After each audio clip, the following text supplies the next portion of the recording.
Hi friends, is sorry cinema bus அப்டேட்டில் லேட்டஸ்டான அப்டேட்டோட வந்திருக்குங்க.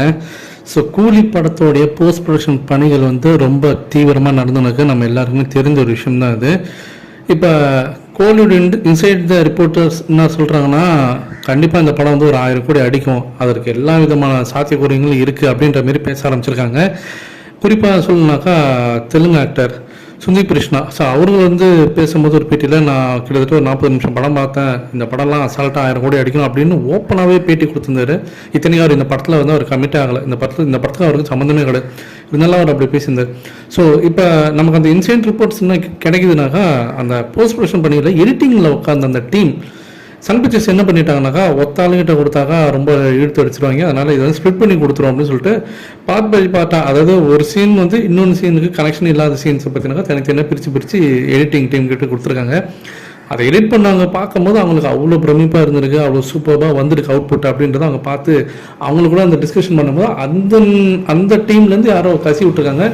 கண்டிப்பாக அந்த படம் பயங்கரமாக இருக்க போகுது, நம்ம தமிழ் சினிமாவில் வேறு லெவலில் கையாண்டிருக்காரு லோகேஷ் கனகராஜ் அவர்கள் அப்படின்ற மாதிரி சொல்லியிருக்காங்க. சரி, என்ன விஷயம் அப்படின்னு நம்ம கேட்டு பார்ப்போம். இதெல்லாம் நம்ம தெரிஞ்ச விஷயம் தான், படம் சூப்பராக வரப்போது நம்மளாம் தெரிஞ்ச விஷயம்.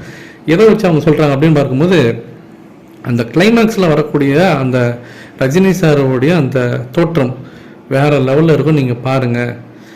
என்னங்க சொல்கிறீங்க அப்படின்னு பார்த்தீங்கன்னா, பேங்காக்லாம் போயிட்டு ஷூட் பண்ணாங்க, ஞாபகம் இருக்குங்களா? தாய்லாண்டு பேங்காக்லாம் போயிட்டு ஷூட் பண்ணாங்க. ஸோ அந்த காட்சிகள்லாம் தான் அந்த படத்தோடைய கிளைமேக்ஸ் காட்சிகள் அப்படின்ற மாதிரி சொல்லப்படுது. அதில் ரஜினி சாருக்கு டிஃப்ரெண்ட்டான ஒரு தோற்றம் இருக்கும் அப்படின்ற மாதிரி சொல்கிறாங்க. கிட்டத்தட்ட அது சிவாஜி படம் பாணியில் தான் இந்த படமும் இருக்கும். ரஜினி சாரோடைய தோற்றத்தை பொறுத்த வரைக்கும் ஃபர்ஸ்ட் ஹாஃபில் ரஜினி சாருக்கு ஒரு விதமான ஹேர் ஸ்டைல் இருக்கும் சிவாஜியில்.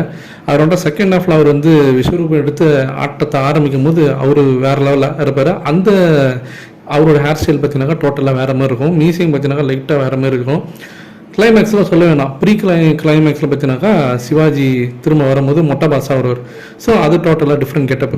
அதே மாதிரி தான் இந்த படத்துலையும் ப்ரெசென்ட்டில் ரஜினிக்கு ஒரு கெட்டப்பும், ஃப்ளாஷ்பேக் ரஜினிக்கு ஒரு கெட்டப்பும், அதுமாரி அந்த கிளைமேக்ஸ் முன்னாடி அந்த இடத்துக்கிட்ட வேறு விதமான ஒரு கெட்டப்லேயும் வருவார் அப்படின்ற மாதிரி சொல்கிறாங்க.